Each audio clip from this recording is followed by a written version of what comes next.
Have you ever heard of the Gnostics? Is that when you're not sure if God exists, like not quite an atheist? No. You know, Jesus' disciples, they all wrote Gospels, right? But they didn't all make it into the Bible. The church only wanted the ones that told the story they were trying to tell. Didn't know that. You know, same goes for all history. Same goes for your brain. What do you mean? Our brains are just computers that make our life stories make sense.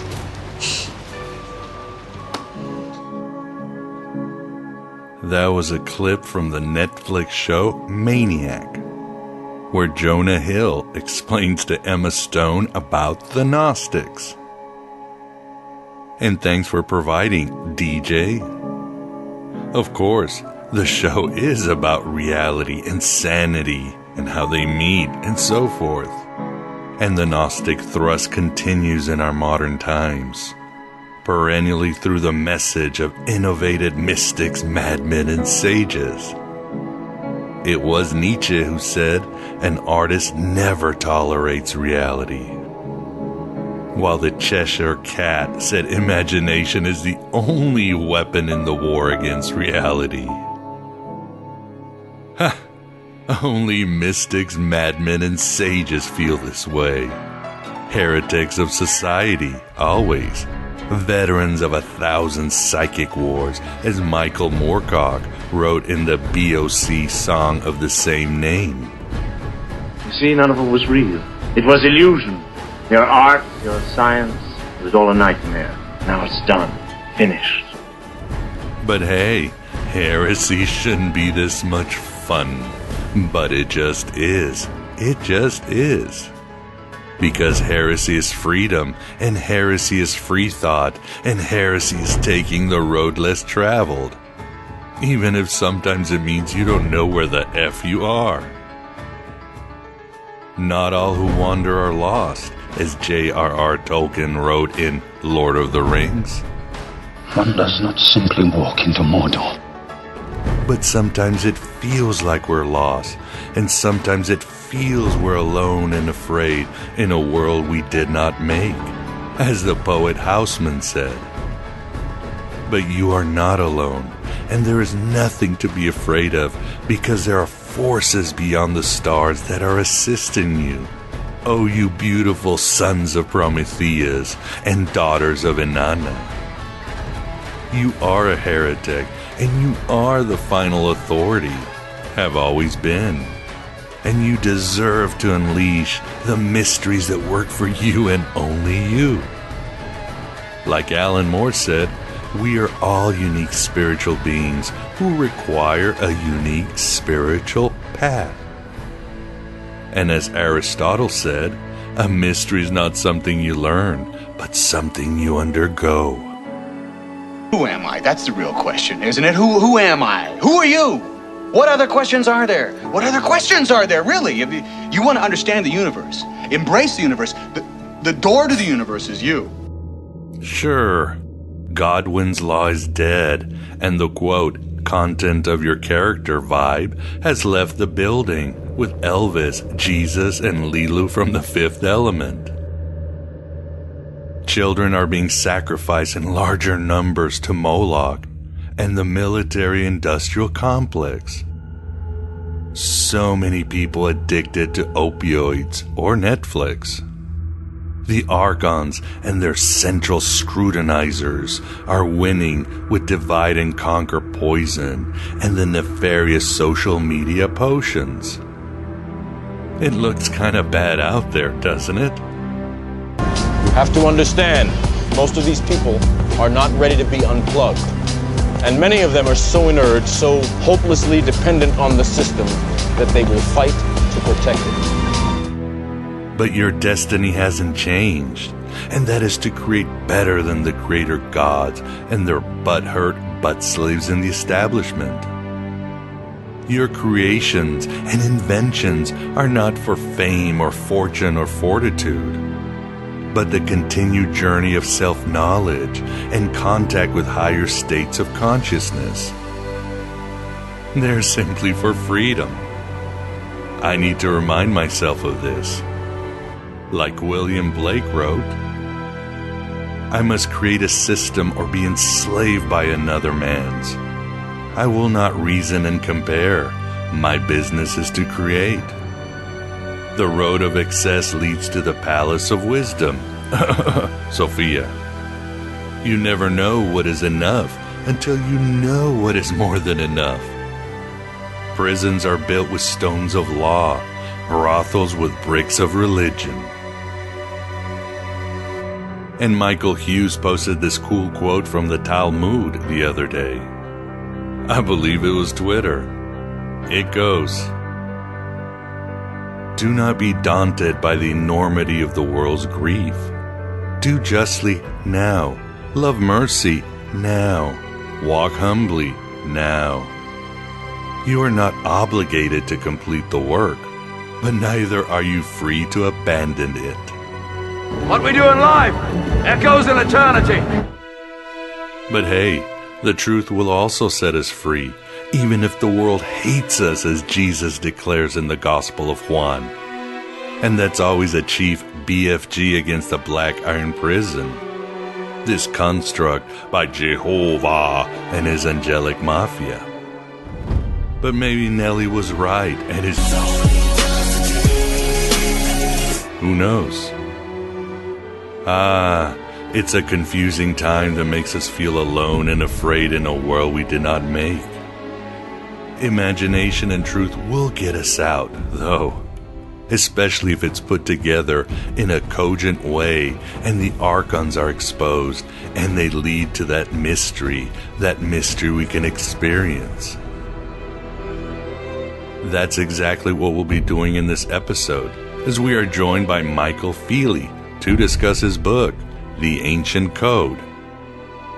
Get ready for a roller coaster ride into fierce gnosis as Michael puts all the conspiracy theories, all the UFO and paranormal theories, and all the ancient mysteries into a coherent and elegant package that will kick the demiurge in the package. God! Bing, bing, bing, bing, bing, bing, bing, bing.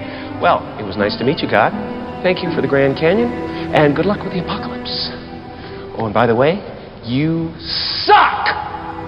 Michael draws from the finest sacred geometry, astrotheology, mythology, and alternative history to grant us an organized view of this false world and fabricated history.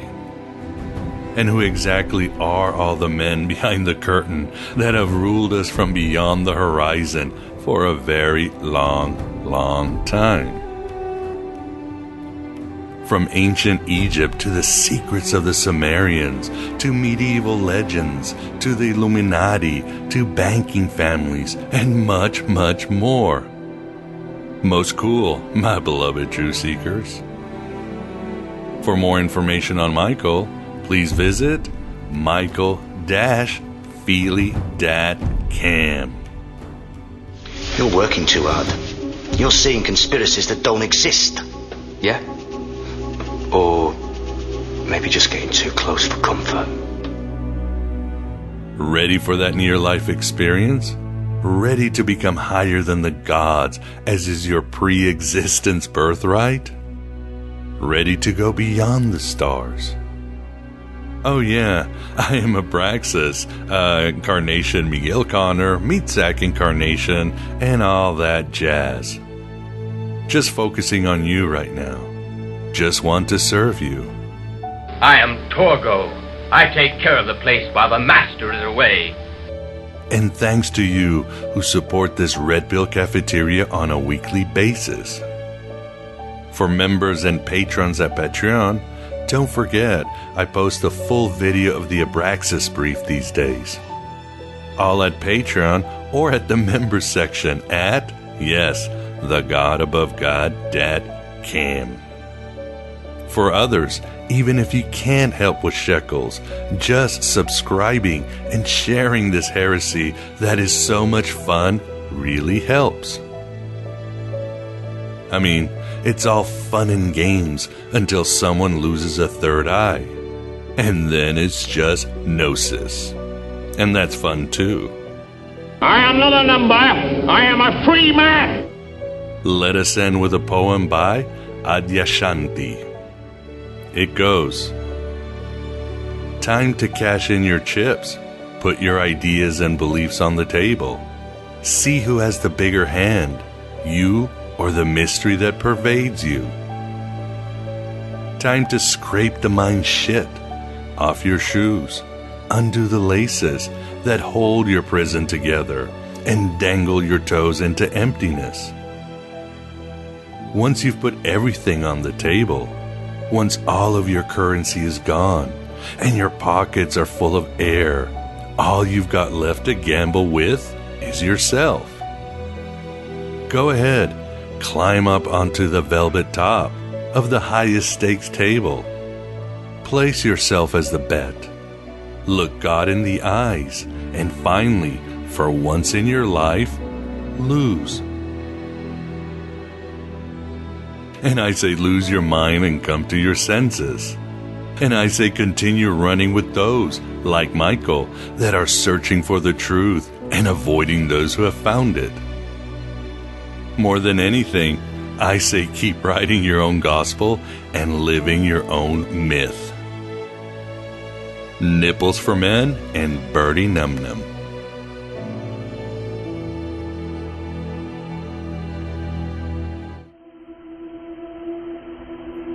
We're human beings. We're not symptoms of overpopulation for you to deal with. We're not cannon fodder for your wars. We will fight for our freedom because we know what freedom feels like. And this is not it. This is not it! People think they're free, but they're not. We've been given the illusion of freedom, the illusion of choice. That's the genius of these rulers, that they've created this society that's conditioned to deny what's right in front of its eyes. Which is what? That we're slaves.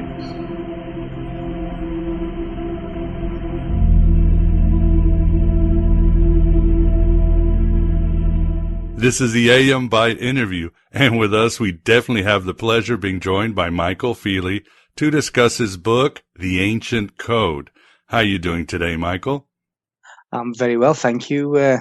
Hello to you all. Thanks for being here. And with us, definitely have the pleasure of always having the Moondog and the Abraxas Chicken Wing Man. It's Vance. How are you, Vance? Oh, I'm doing great and looking forward to hearing about the secret code and all the other interesting things behind the scenes in the world. Yes, indeed. And that's certainly, Michael does a great job of sort of pulling up the curtain. And we see a lot of men behind the curtain and a lot of codes behind these men. So it's a really fascinating book. But we'd like to get to know a little bit about you, Michael. You, as you write in your book, you had a normal childhood, right? But you were not a normal child. Well, that's correct. I mean, it was sort of on the face of it, very, very standard. I was the only child of a working full-time mother, but I always felt different, probably to the point of being isolated and strange because the world didn't make sense. And I certainly had a lot of sort of adult conversations with myself, sort of posing different questions, knowing that I belonged somewhere else. As if I'd sort of been dropped off at the wrong planet. But it's sort of a strange sort of thought pattern for any child to be having at the age of 6 and 7, sitting there in solitude and having these adult conversations about how the world doesn't make sense. But apart from that, it was a normal childhood as sort of certainly as far back as I can remember. Sounds like my childhood in a way, and of course, very Gnostic. The idea that you are estranged, that you are cast down into this world that doesn't make sense, and of course, continues the journey. And it's always a hard journey for people like us. But Tell us about your later life. You eventually became a police officer. Tell us about that and how things really got weird in your life during that period. Well, certainly when I sort of hit my teenage years, and I was sort of thinking about what career that I would like to go into when I left high school, and it was always an ambition from that point to be a police officer for several different reasons, and it took me many years to actually fulfill that dream, but eventually I did, and I was actually a police officer for 17 years in England's two biggest cities, one of them being London, the capital city. What that did for me, it sort of taught me to investigate. It taught me to be an expert sort of evidence gatherer. I was classed as an eyewitness in any court in the United Kingdom. And I also recognised what we called a modus operandi. Now, modus operandi is a method, and it's a way in which a crime is often perpetrated by an individual. So you could turn up to a crime scene, and by the way in which you've been perpetrated, you could actually sometimes know who the perpetrator was based upon their modus operandi, their method. What all those component parts did for me, certainly now, is it's teaching me to put all of these secret societies and these secret teachings all together in one place. And round about 2009, or probably just leading up to 2009, strangely, my world was turned upside down by what would you would deem as paranormal or supernatural. And I'd be having ghost spirits approaching me and asking me to investigate their murder. Not really. This murder actually happened 159 years earlier. So it was sort of a historical murder that this spirit girl had asked me to actually investigate. And on the 9th of February 2009, at about 3:30 a.m. in the morning, I was actually taken back 159 years in history and actually witnessed the last moments of her life. And it was a sort of traumatic event that lived with me for quite some time. And from that point on, it seemed to open me up to lots of different realities, lots of different otherworldly things. I began to see lots and lots of what you would deem UFOs in broad daylight at night. I was witness to two dimensional gateways actually opening up in front of me. One of them was in the night sky, where this wormhole just appeared in the sky and a craft emanated from the end of that. The wormhole then dissipated and the craft continued across the sky. And the second one was almost like what happened in the UK in the 1980s. It involved an American sort of Air Force, which was Rendlesham Forest. And that to me, I was walking through dense forestry with my wife and a friend.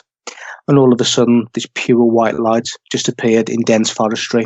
It was so bright that it actually hurt my eyes to look into it. And it seemed to be some kind of gateway to another place.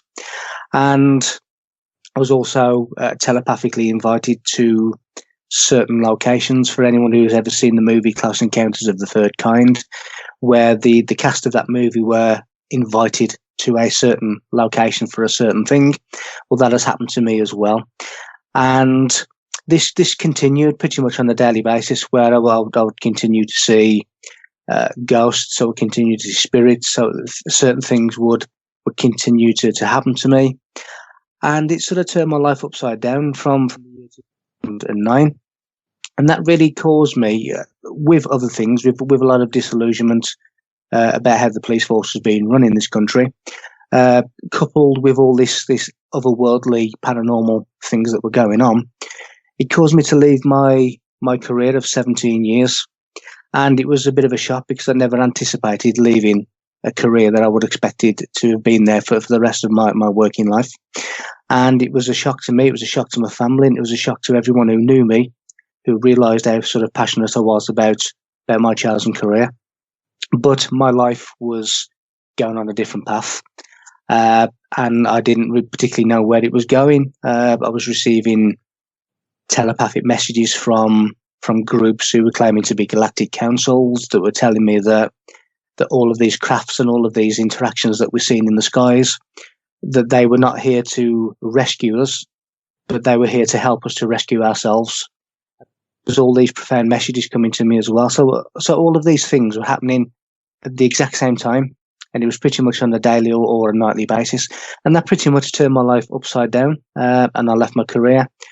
And since that point, I now use that investigative training experience to investigate a world that 99% of the population never get to know about. And it's a fascinating, sinister undercurrent of a world that we currently operate in. So that really was how I came into this completely new arena. And it was basically took me away from a career to what I now do, which is investigate ancient codes and try and teach people what the ancients were trying to teach their chosen initiates. Fascinating. And yeah, I'm sure it was hard. I mean, did your family and friends accept your new path? Or sometimes, like me, they still look at me kind of strange, like, oh, yeah, he lost his mind a while ago. Yeah, I think it was a mixed bag of emotions. I mean, at the time that I was leaving a secure career, it was when the world was going into a global recession, which was incidentally was orchestrated, but nevertheless, it was going into a global recession where lots and lots of people were actually losing their jobs. But I actually chose to leave a secure career. So that, you can imagine at the time, was sort of causing a few raised eyebrows. It was almost swimming against the stream. And for anyone who's ever swum against a stream, it can be quite tiring. So I think there's sort of a mixed bag of emotions, but nevertheless, I'm quite a sort of strong-minded person. And when I've made a decision, then regardless of outside influence, I will go with that course. Well, I'd like to, of course, unpack your book, because your book is fascinating, and of course it deals with all these topics that I enjoy, astrotheology, ancient mysteries, and all that. But I'd like to sort of get to the main event, because this is something that people ask, and you've touched upon it, like the financial crisis and those who rule us. But who would you say are ruling us? Because it's always very complex. Is it the aliens? Is it the Illuminati? Is it some sort of evil spirits? I mean, I agree we are controlled by forces from above, but again, these forces seems to manifest in different ways. So to what you have found, Michael, who is controlling us from above? There's many arguments as to who that may be. Some do say the Illuminati. Some say certain elite families like the Rothschilds, the Rockefellers, etc. are behind it all. The true rulers are the unknown, are the unnamed. Anyone who is known publicly are not the true rulers, but they have quite a high influence. And we have a multi-tiered system where there is a deception going on, where there are people who believe themselves to be God's chosen ones, who believe they are the holders of knowledge, who believe they have a God-given right to rule this planet in the way in which they do. But each of these groups are ignorant to what other groups are doing. And there are certain tiers, when you have the Masons and whatever, there are different degrees of Masonry. The lower degrees of Masonry are deceived by the higher degrees of Masonry. Everyone seems to be getting the information that they are required to have in order to complete their role, but they don't have the full package. They don't have the full information. So the very, very people at the top of all this are the ones who we don't know. They are for want of a better phrase, they are nameless. But there are groups that hold on to sacred knowledge. And in all the ancient cultures that I've studied and looked into and researched and deciphered the codes of, and that goes from the Sumerians, the Babylonians, the Assyrians, the Egyptians, when you go all the way through to Stonehenge in the UK, when you go all the way to the Quetzalcoatl worshippers of Peru and places like that, all of them are telling us the same thing. They are all hiding the same code. That code is enlightenment. Now, there are a group of elites in this country, or in this world, that believe that Prometheus stole the fire gods, which is the wisdom, which is the knowledge, and he gave it to the ruling classes of Earth, who are your Illuminati, who are your Pharisees, who are the heads of the Kabbalah, who the creators of religion, the creators of all these systems of deception. And they believe that knowledge is a privilege, not a right. They believe that this knowledge, this sacred information of enlightenment and self, is for only the chosen, and the rest of the population will get a deceptive story, which is your superficial religious stories, your superficial realities, because this knowledge was never meant for the public levels of religion or the public levels of anything. So we have these tier system, and you even have now the heads of the CIA, James Jesus Angleton, for argument's sake, who once said that deception is a state of mind and the mind of the state. So there's this system that deliberately deceives the population. As to who is at the very top, your guess is as good as mine, because they are the nameless, faceless entities that operate in the shadows of the halls of power. But there are many sort of identifiable groups that hold on to sacred knowledge, that they believe they have the right to hold on to, and that the rest of us can just make do, and we can all live basically in the realm of the devil, which is the dark evil, which is ignorance. The rest of us can just walk around this maze as minotaurs for eternity, because we will never know the secrets of self, and we'll never know the secrets of this knowledge. And this goes all the way back, bloodline, whatever, all the way back to the mystery schools of Egypt, to all of these ancient cultures. And it's even still ingrained in modern day society, in American government buildings, in the UK, in UK Parliament, in London. All of these things come back from ancient Egypt, even to royal families, even to the bloodline of American presidents and European royalty that go back to. So we have this red carpet, which is symbolic of the royal bloodline, that goes all the way back to these ancient cultures. And the ancient cultures were really very high and very big on the rituals of enlightenment. And that really is the ancient code that I found in every single ancient culture that I've actually researched and looked into. Well, Michael, I think you would be an honorary Gnostic, because you're taking it out of the Gnostic playbook throughout history, and of course I call them the other, you call them the nameless. Obviously, in Gnosticism we would call them the Archons, for lack of better word, and it's of course we know that, as you're saying, the elite, they want to keep this power, drawing upon these ancient mysteries to rule over us. But what would you say is the purpose of these nameless to keep us here, to keep us trapped? Obviously, in Gnosticism, you would say that the Archons somehow feed off our own energy, and you could say the same with maybe the Anunnaki. They keep us enslaved for reasons. What would you say? Why are we trapped here? What is their purpose? Well, again, just going into Gnosticism, in 2009 as well, I kept getting shown in my mind's eye a golden key. And I also keep seeing, even to this very day, sort of bombarded with the number 22, which of course is the sons of light. So that goes all the way to Gnosticism and to know and divine knowledge. Why would anything wish to keep the population down? Because they feed off negative energy. They feed off fear. They feed off control. Any bully in the high school play yard needs a weaker person in order to sustain their control, their systematic control.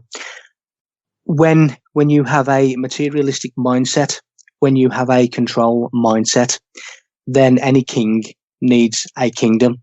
And I think we're going along the lines of basically keeping everyone at a low vibrational level in order to keep them docile, in order to keep them controlled. They also, as energy vampires, they will also feed off this low vibrational energy.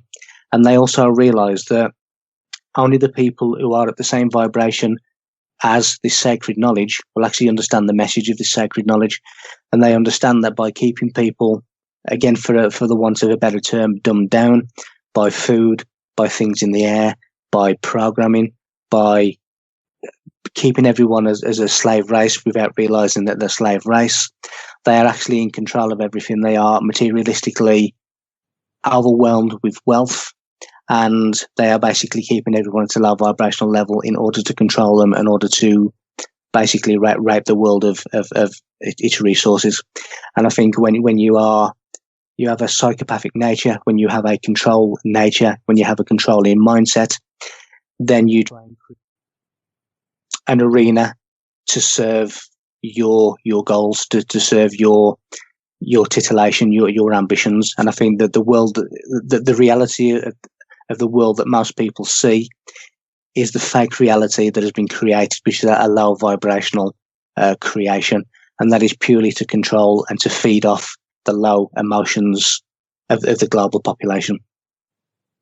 Hey, Michael, I was wondering, we see, we Gnostics see these things pretty much the same way, but I'm wondering, in our way of thinking, or at least let me just say my way of thinking, and people that think like me, we see the human power structures to be an extension of the ones that were even before humans. I mean, the fact that life on the planet was based on eating other life, and it seems like from the very, very beginning, before humans even stepped foot on the planet, we had this whole little slavery thing going on. Of course, when something became conscious, it became, the suffering became even more. But that suggests that there's something beyond humans that rules this, and that the human instantiation of all this hierarchy is the latest form of it. What do you think about that? Is there something even beyond the nameless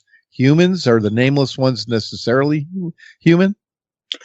There are certainly extraterrestrial beings that walk amongst us, because I've actually come face to face with one of them. So I do know that they do walk amongst us, and they look very much like we do. When you start looking at extraterrestrials, I know they exist. I've seen craft in the sky that are completely unorthodox. As I say, I've met face to face with an extraterrestrial being.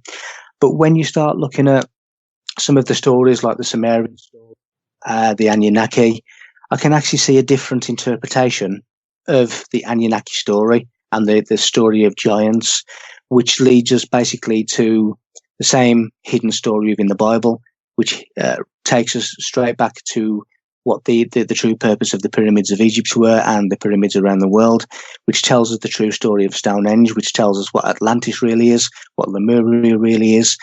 All of these ancient cultures and all of these ancient monuments, for me, are telling us the same as the Bible is telling us, the same as what the Anunnaki story is telling us.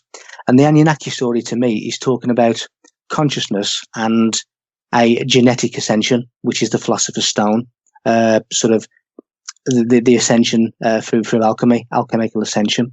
And when the likes of the Bible says that there were giants in those days, well, giant is also a metaphor for the greater than average insight, which is quite obviously the God in man, which is your aspiration, which is your higher consciousness. So a giant is all to do with that as well. And when you look at the likes of the Nephilim, which comes from the word Nephal, which means falling short, we're then going into the realm of sort of religious sin. And then the Nephilim was sometimes called the Watchers. Watcher means awake, or he who is awake. So you have this reference to giants, but that is also a reference to a higher than average insight and a higher than average consciousness, which is an awareness. And for me, it all comes back to the same place. When I look at the Anunnaki, and I look at Enlil, and I look at Enki, and you look at Enlil, who is god of wind. Wind is to do with higher consciousness. Enki, who was the god of water. Water is collective unconsciousness. It is spirit that has become unaware. So when you start looking at the story, and you look at Anu, which means the atom, which then takes you to the Garden of Eden and Adam and Eve, the atom and the electron, you start making a picture that reveals the same sort of clues. When we look at the likes of Alalu, who was meant to be the supervisor that supervised all the gold being mined from Earth, Alalu basically means waveform, which is the beginning of a genetic creation. So again, we go into the same story, and then we go on to the book of Genesis, which means the book of genetics, the book of genes, and we start talking about the word, which is the 4 nucleotides of DNA, which then has a connection to Yahweh and the Kabbalah, and how the interaction between the 4 letters of the divine name, give us 64 combinations. And then that then explains why we have the 64 books of the Bible that are presented, and the number 64, which is the keys of Enoch. So we have all of these references to the same thing, but from different cultures. So I actually see, even though I acknowledge the existence of these extraterrestrials because I've seen them and I've had interaction with them, I also see an alternative story. And again, when we start looking at the phrase of the sons of God and the daughters of men, that in Masonry is basically a DNA upgrade known as the spiral dance, which is basically ascension through a DNA upgrade. It is double helix to triple helix. So we have, in effect, the procreation, which is the male square and the earthly female. So to me, it is all a code of consciousness, of enlightenment. And that is why we have the phrase, the Illuminati, the enlightened ones. That is why we have the Bible that is highly influenced by Judaism, by the Kabbalah, because the Bible is a division of the Hebrew scriptures. So it makes sense that you have a lot of influence from Judaism. So consciousness gives us a godlike sense of the cosmos. It is really telling us of our own godlike potential. So the Anunnaki story, the whole of Atlantis, the pyramids of Egypt, the pyramids on other planets, the Bible, Stonehenge, all of these different things, the Mayan pyramids, the pyramids of Bosnia, all of these are telling us the same thing, which is enlightened consciousness. Well said and fascinating. And what would you say, Michael, are the origins of the humans? I'm sure you don't think we evolved from apes, do you? Where do we come from? No, I'm certainly not into Darwinism. I'm certainly not into the evolution that is presented to us. I believe that what people, to me, the creator of the universe and multiverses is a supreme mathematician, because the universal language is mathematics and geometry. Everything in the universe follows a mathematical numerical code. So that makes sense that whoever programmed that would be a supreme mathematical mind. Now, to me, the creation of everything is an abstract concept. It is abstract that in a flash of energy, which people would call the Big Bang, we have the existence of everything in that instantaneous flash of energy, that light. And when you introduce sound harmonics to the universe, you have what is the nodes of standing waves, which is basically how stars and planets go to a certain distance away from each other, which then fits into the theory of relativity and Einstein, how everything is reliant upon everything else. So for me, it is a pure mathematician that has created a cosmos, a solar system, a universe, a multiverse through mathematical expression of the mind, which is an intransitive thought form, which is an abstract concept, that Big Bang. So to me, everything that is in existence was created as part of that one-time beginning.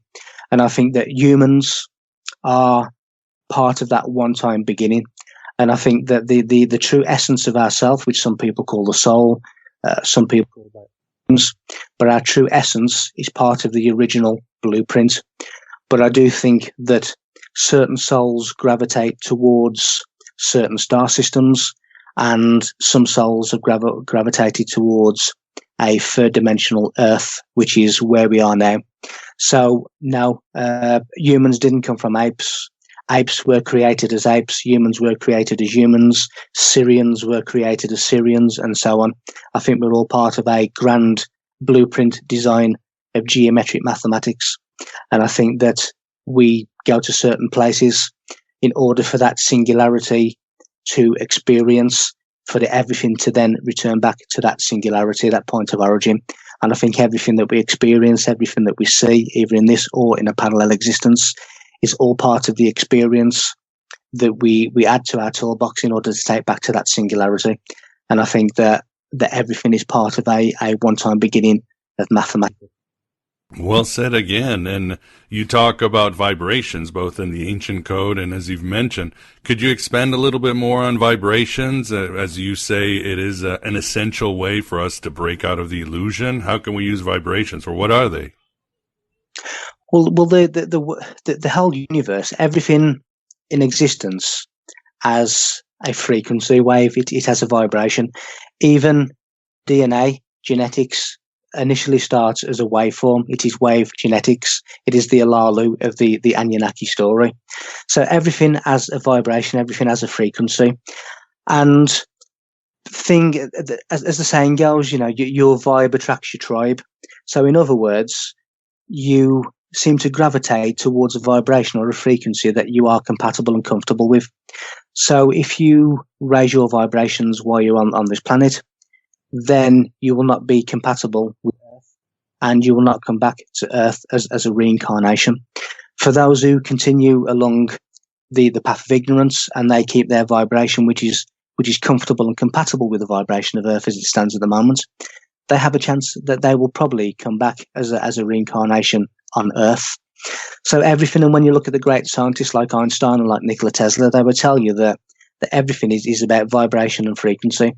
If you match a certain vibration or you match a certain frequency, you will see or you experience or you will interact with something of the same vibration and of the same frequency. When you look at the Hindu religion, and they believe that the primordial sound that created the whole universe was Om. Now in Hindu, Om means the sun. So the root word of sun is sound. It is sonic. So when you start looking at the wavelength of the chant Om, O-M, the great Omega, it is 7 centimeters. That just so happens to be the exact same distance between the chakras of the human body, which are the energy wheels of the human body. So everything is a micro and a macro. Everything is a vibration and a frequency. The whole of the universe is vibration and is a frequency. And if you match that, you will see, you will experience, you will interact with things of that same frequency. When you go to the ancient monuments and the likes of the Great Pyramid, they are resonant chambers. They are amplifications. And when you see certain mathematical sequences like pi, like the golden ratio, like the Fibonacci sequence, that is not there purely for mathematical reasons. That is there because these frequencies are conscious raising frequencies. You have the Fibonacci sequence and the golden ratio, which is 432 hertz, which is basically the miracle tone. You have pi, which is 528 hertz, which is a God frequency. You have, going back to 432, you have the radius of the sun, which is 432,000 miles. There's 432,000 seconds in 12 hours, which is the light of the day, the 12 hours of daylight. So we have all these mathematical frequencies and these mathematical sequences that are created of this whole reality and of this whole existence. So a frequency is something that we all are. We are condensed light that has slowed down its vibration and its frequency to become physical matter. And if we were to reverse that, if we were to raise that frequency, then we would become less dense and we would become a light body and we would actually become almost a spirit. So everything has a frequency, everything has a vibration. It's just either fast vibration or a slow vibration. And to attain these higher vibrations, I guess it's a twofold question. What can we do as humans to attain these higher vibrations? And do the elite of all time and space, do they weaponize these mysteries to keep us down?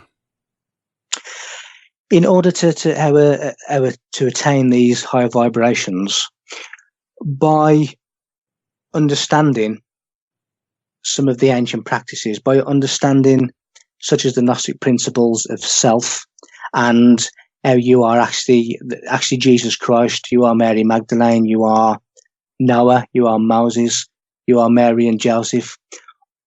Every single person that has ever lived, is living now, or ever will live, is each and every one of these characters. These characters were never individual people. They are metaphors for our own Christ-conscious vibration.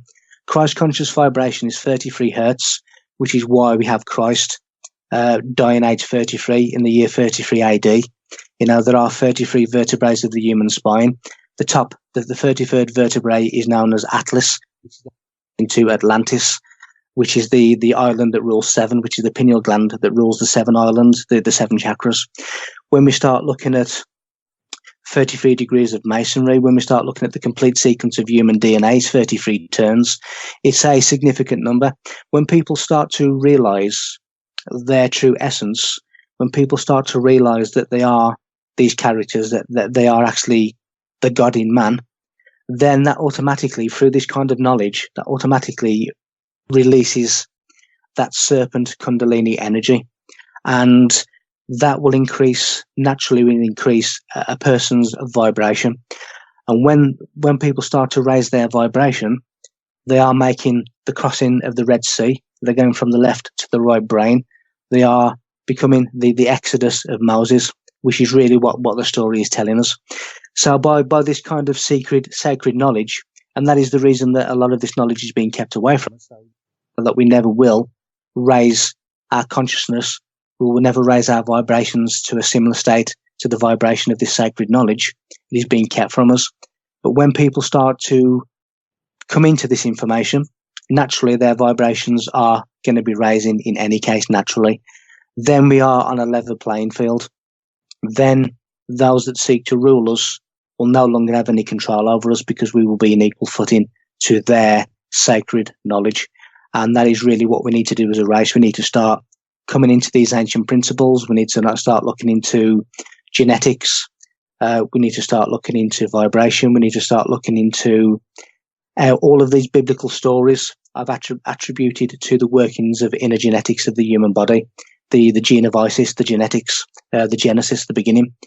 People automatically will raise their vibrations by looking into this kind of secret, sacred information, because knowledge is power. Well said. And again, the second part of the question, and I'm sure it's pretty obvious, but the elite are using these ancient powers to keep us down. They have access to it, and they want to keep us ignorant of this gnosis, this sacred knowledge. Absolutely, and that's exactly why they've created this false religious system. They create the false mainstream narrative that tell you that these monuments are used for completely different purposes. They wish to keep people completely away from the truth, so they've mixed that truth with lies, with a fake reality. They understand the importance of self. They understand that our own Christ exists in Golgotha, which is the human skull, the place of skulls, and that is where our consciousness fusion, our consciousness awakening occurs, in Golgotha, in the place of skulls. They understand all of these ancient secrets. They have kept it to themselves as away from our true essence, which is we are God in man. We are an aspect of the universe. We are not just simple flesh and blood that is here to be a mortal death as a mortal conclusion. We are eternal, infinite essence. And when people start to realize that, they are no longer controllable. Michael, and you mentioned those extraterrestrials that you've met that assist us. Who are they? Are there higher versions of ourselves, or why are they playing this game to help us? Well, in a universe that has either positive, negative, or neutral, some of them are completely neutral, and they are neither for or against us. Some of them are negative. Some of them are positive. When you start looking into, and I saw a documentary recently where a scientist was saying that if we let nuclear bombs off here on Earth, what difference does it make to them, to extraterrestrials who don't live on Earth? But that is a complete misunderstanding of the subatomic world. When you start looking at subatomics and how you look at subatomics that actually travel time, the proton, which is one of the firstborn of the universe, one single proton has all the information of every other proton in the universe. It holds that information. It has the circuitry of that information. When we start messing around with nuclear weapons and atomic destruction, we are having a bad negative effect on the subatomic world. The subatomic world has a ripple effect throughout the whole of the universe. So what we are doing here on the planet is affecting everyone else in the universe. It just so happens that they live in different star systems or a different place, but nevertheless, the atomic world of subatomic is universal. And when you have this kind of ripple effect where one passes all the information to all the other subatomic particles and atomic particles, we are children playing with toys that we don't understand. That is why some of them are here Some of them switch off nuclear weapons. Some of them are here to try and rectify some of the things that we're doing as a junior, third dimensional, low vibrational race, sometimes intent on complete destruction of ourselves.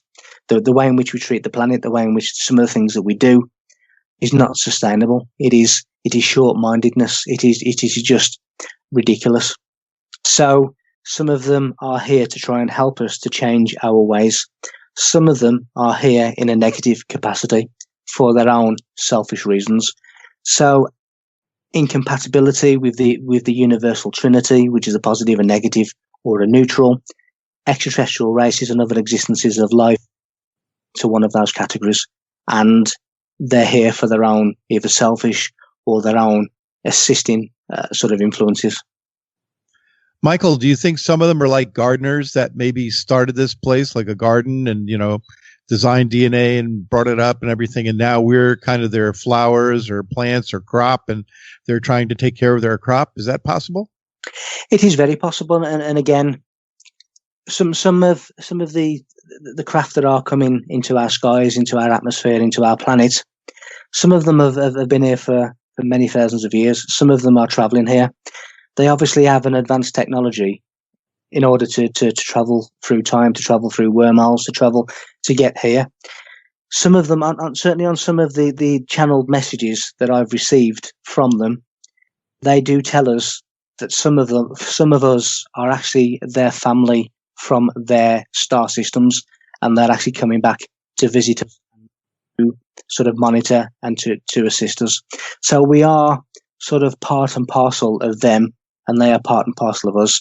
And when we all exist in the same universe, we are all connected. When you look at the fabric of space, the vacuum of space forms the geometric shape of the tetrahedron of the pyramid. And the pyramid is the model of consciousness. So therefore, everything in the universe is connected by an awareness, by a consciousness.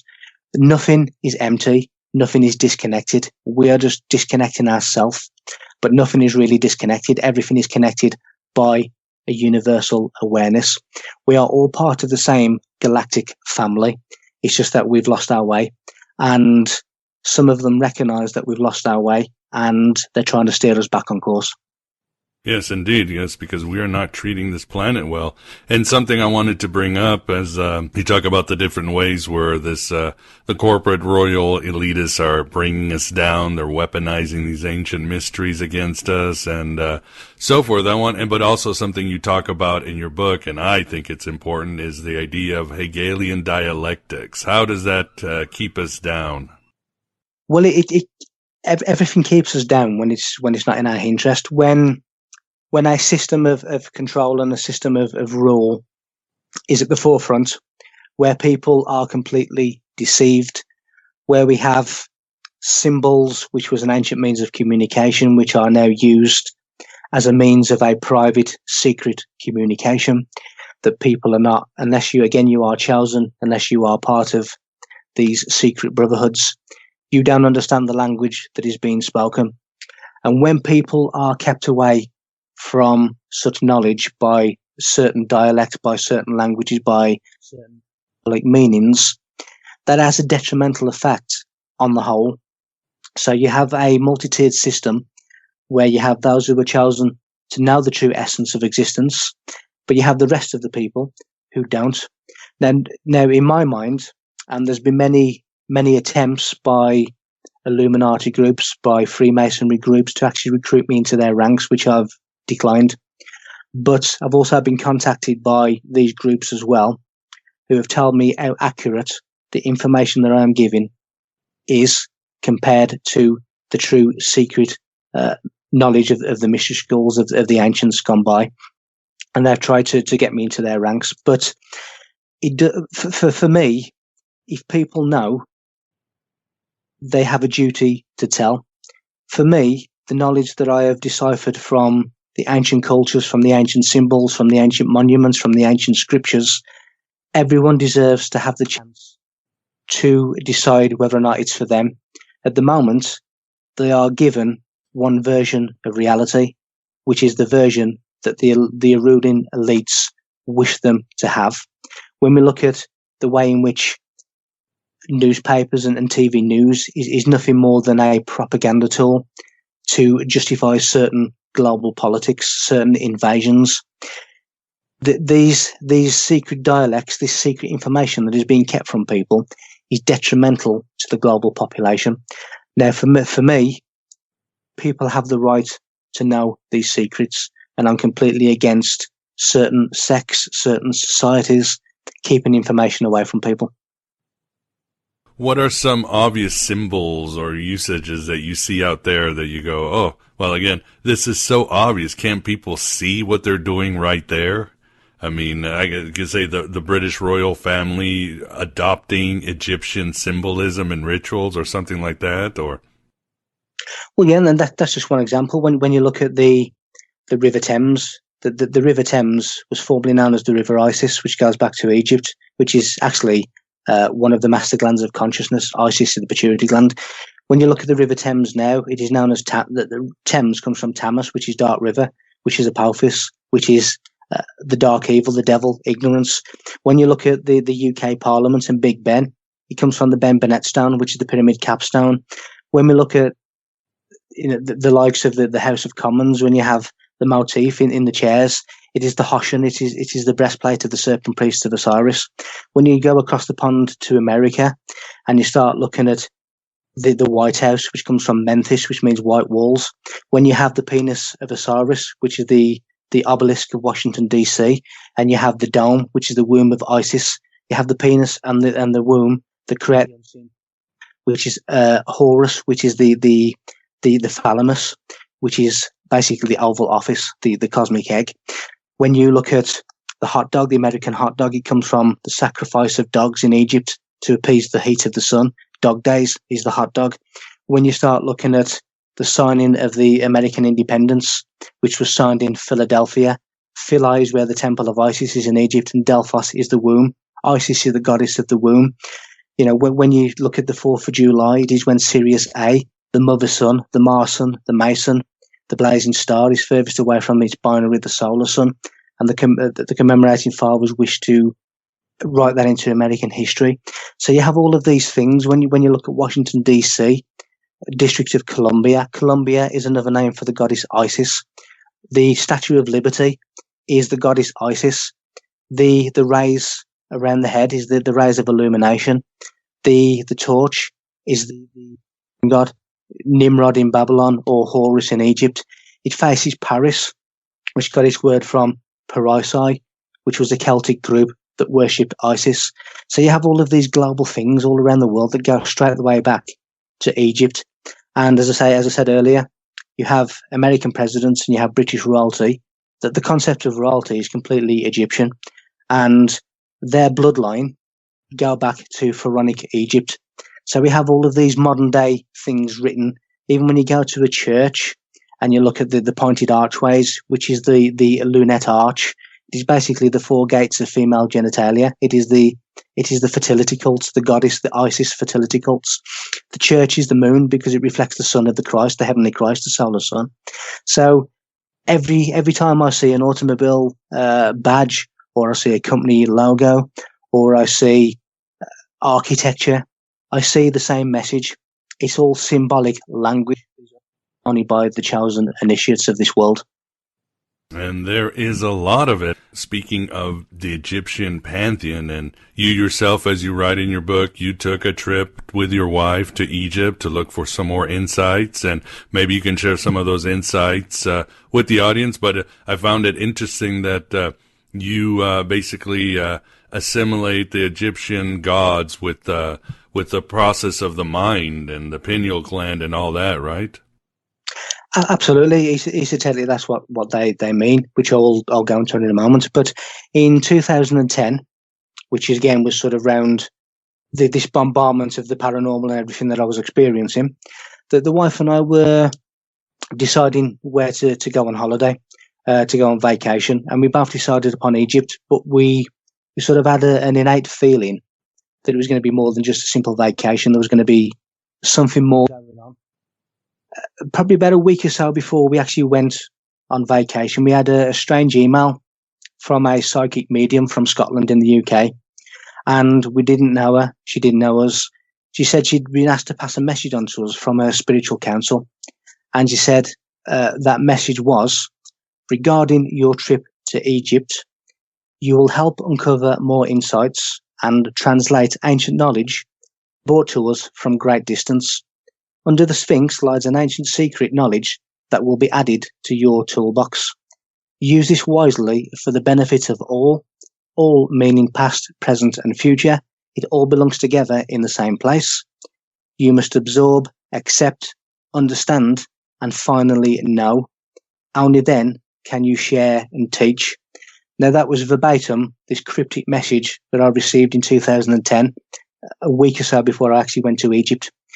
Now, that to me says that it confirmed that there's obviously a greater intention, a greater meaning for why I was going to Egypt at that particular time.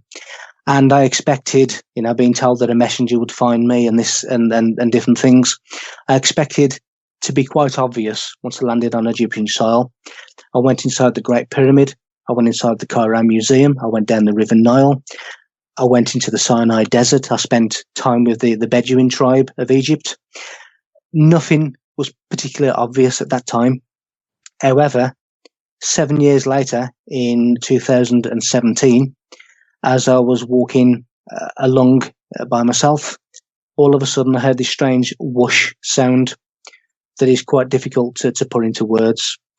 But at the time that I heard this whoosh, I felt like I was still in my reality, but there was almost like an invisible screen that was taking me out of my reality, but I was still in my reality.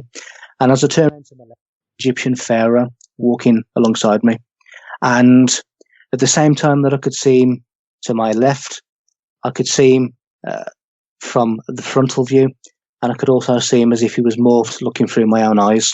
It was basically a multidimensional vision of this Egyptian pharaoh in full golden cobra headdress. And shortly after that experience, I was at home and I actually looked up and saw a scarab beetle manifesting out of the wall of my house. And at that point, I looked down at my left foot, and there was what I would define as Kundalini chemical serpent fire actually scurrying away from my left foot.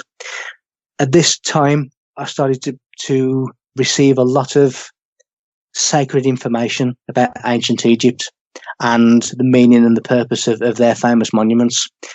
And it was all coinciding, again, around the same time, 2017. And this was 7 years after the cryptic message has said that I would be coming into great ancient knowledge that has been brought to us from great distance.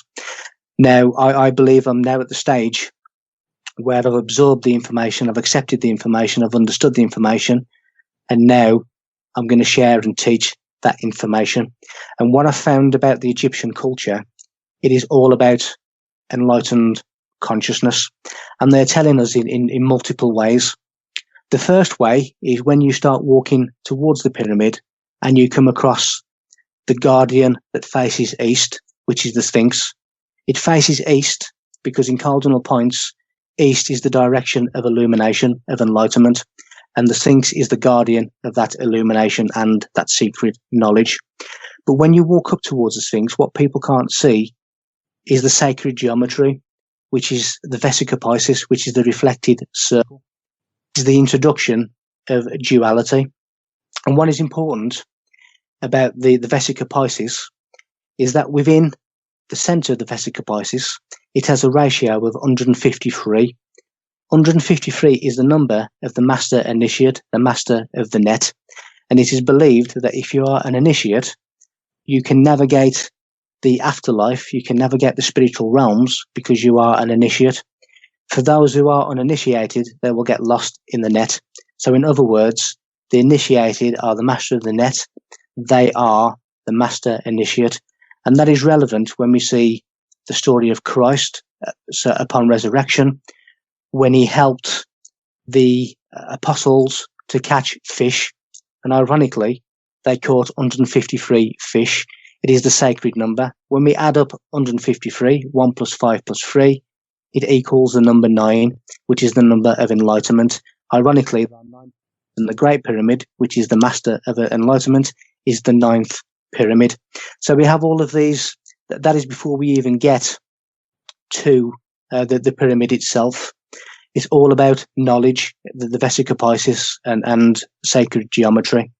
So when we actually go to the pyramid itself, the Egyptians were all about tying the knot, which is basically the balance of masculine and feminine, the equilibrium.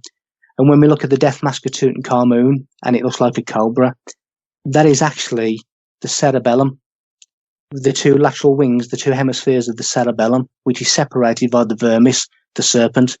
That deals with equilibrium, that deals with balance. In order to have a consciousness fusion, you must have a balance of your opposites. It's called tying the knot, that the Egyptians called it. And again, when we look at the master initiate, when you get to the entrance level of the Great Pyramid, it's actually on the 17th course level. How that is important is because if you add all the numbers up from 1 to 17, for example, 1 plus 2 plus 3 plus 4 plus 5, all the way to 17, it equals 153.